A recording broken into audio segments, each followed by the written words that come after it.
Assalamualaikum warahmatullahi wabarakatuh. Situasi global sekarang sedang tidak baik-baik saja. Apalagi bagaimana kita menyaksikan bahwa sedang terjadi perang besar di Timur Tengah antara Iran dan Israel, dan itu sebenarnya sudah dimulai dari tahun kemarin, khususnya yang paling menyerang dari tahun 2024, berlanjut sekarang. Ya, sekarang ini masuk kepada eskalasi yang cukup tinggi. Tentu eskalasi ini dimulai dengan proses yang lebih awal, yaitu terbunuhnya Sanatullah, kemudian jatuhnya Syria ataupun masyarakat di proksi Amerika dan Israel, tangan proksi Amerika dan Israel.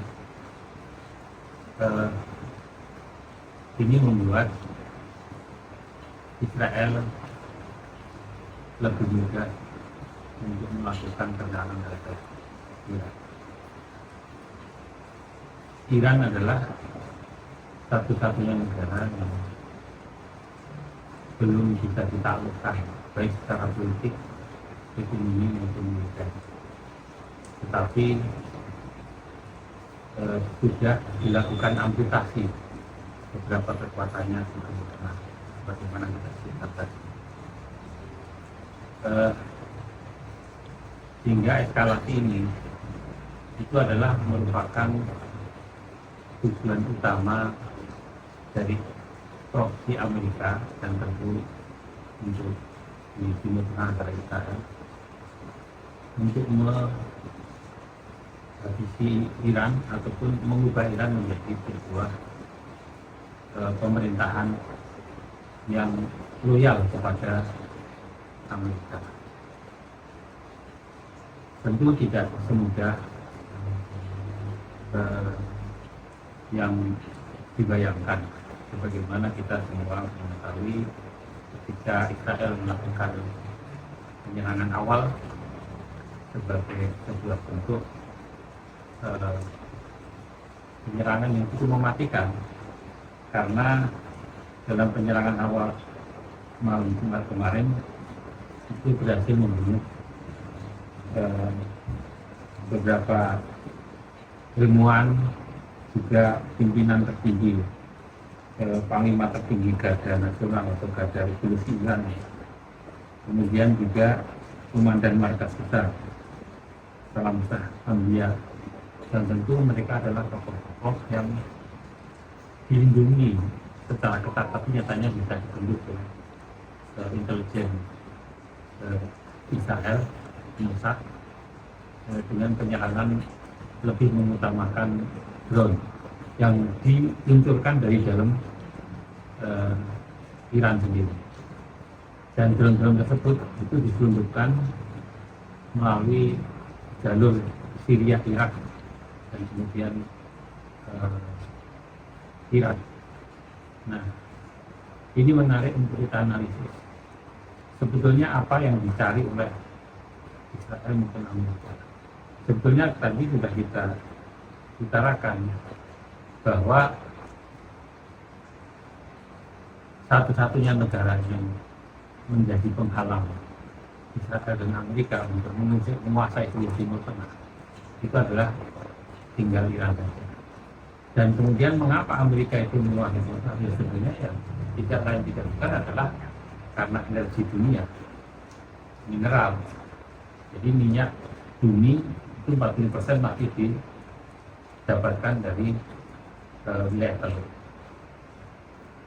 dan tentu masih banyak mineral yang lain yang penting, dan itu juga wilayah yang strategis.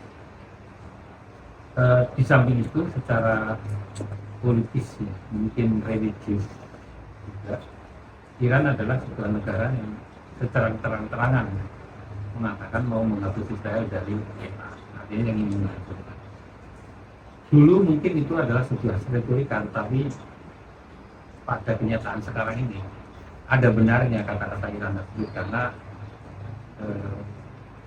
Iran lah ada negara yang berani kemudian melawan Israel dan ditunjukkan dengan penyerangan melalui rudal maupun senjata yang lain, yang semua juga orang memperhatikan kehancuran kota Tel Aviv.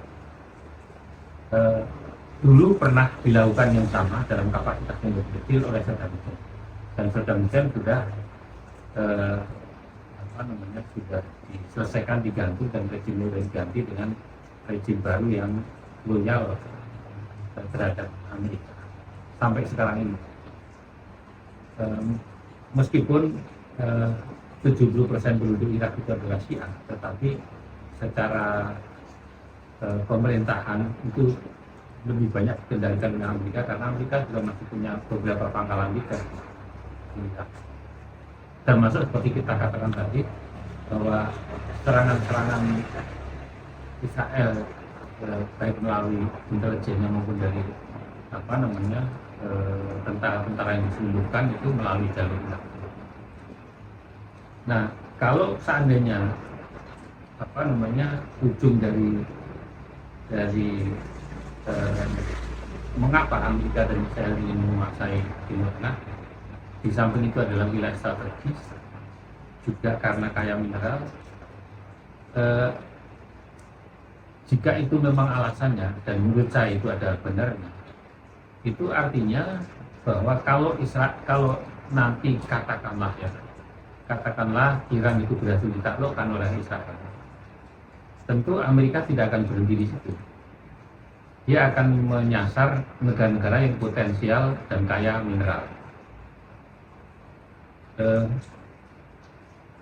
Bagaimana kemudian Israel bisa menaklukkan, karena Iran ya masih diperdebatkan apakah punya senjata nuklir atau tidak.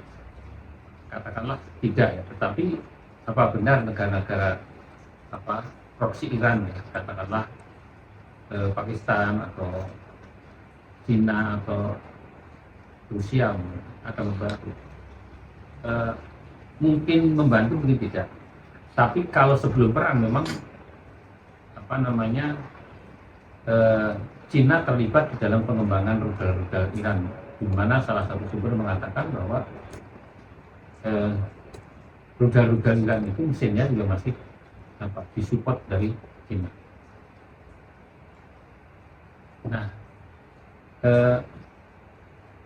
kalau tadi alasannya adalah karena kekayaan mineral yang dikuasai dan juga tadi bahwa Iran mempunyai pemahaman ideologis yang ingin menghancurkan Israel, sehingga Benjamin Netanyahu sendiri menyebutnya adalah sebuah perang eksistensialisme atau eksistensialis ya, sebuah perang tentang kewujudan. Kewujudan itu artinya apa? Artinya ya di antara dua negara yang berseteru ini harus ada yang punah gitu. Ya sekarang sebetulnya tinggal mana yang mendahului, yang bisa mematikan. Jadi menurut saya, sebesar apapun serangan Iran kepada Israel, selama itu belum, menurut saya sampai detik ini belum masuk kepada titik yang mematikan kepada Israel. Begitu juga serangan Israel kepada Iran. Tetapi serangan Israel kepada Iran itu lebih tajam menurut saya, karena telah membunuh beberapa pemimpin dan ahli nuklir. Nah, dengan kerusakan yang mungkin lebih banyak di Israel oleh serangan Iran, itu menurut saya melihatnya Israel lebih berhasil dari sisi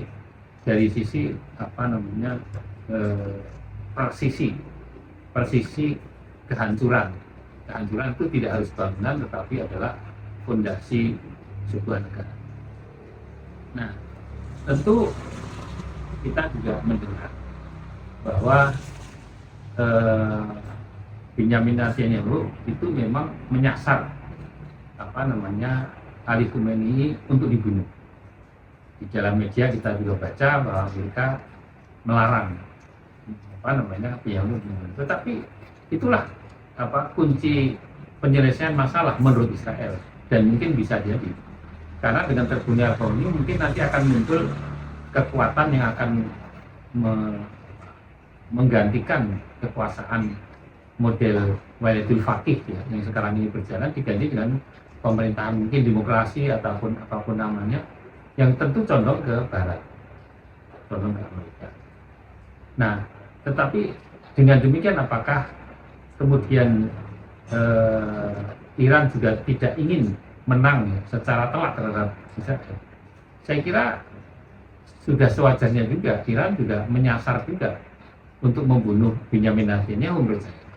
Meskipun sekarang belum berhasil, atau membunuh tokoh yang lain, tapi intinya bahwa sekarang ini kita belum dengar adanya tokoh-tokoh tinggi dari Israel yang terbunuh.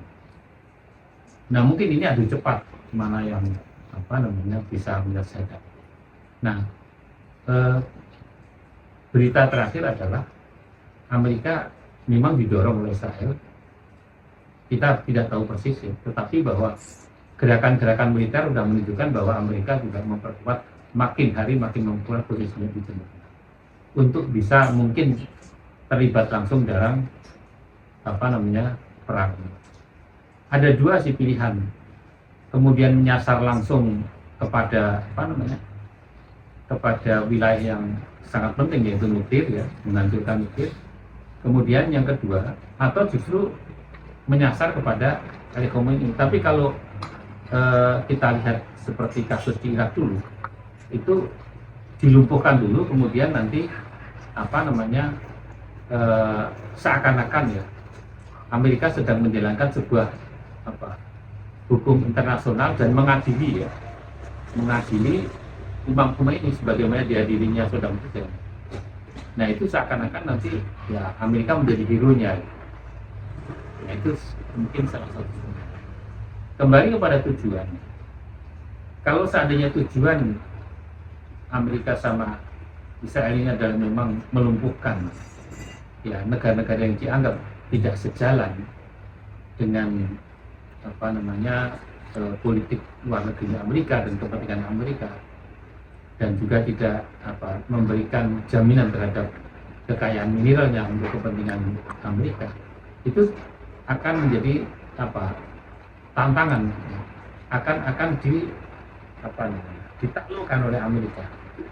Nah, kalau itu sebagai kunci utama permasalahan ini, saya kira seperti yang tadi juga tidak saya ucapkan, kalau Iran itu selesai, itu kita tinggal tunggu waktu aja negara-negara yang belum takluk untuk ditaklukkan. Artinya bagaimana? Dalam sebuah wawancara di sebuah media TV, sebuah TV nasional Indonesia, TV swasta ya, saya diwawancarai bersama dengan situs negara Eropa ya, yang sangat kuat mitranya dengan Amerika.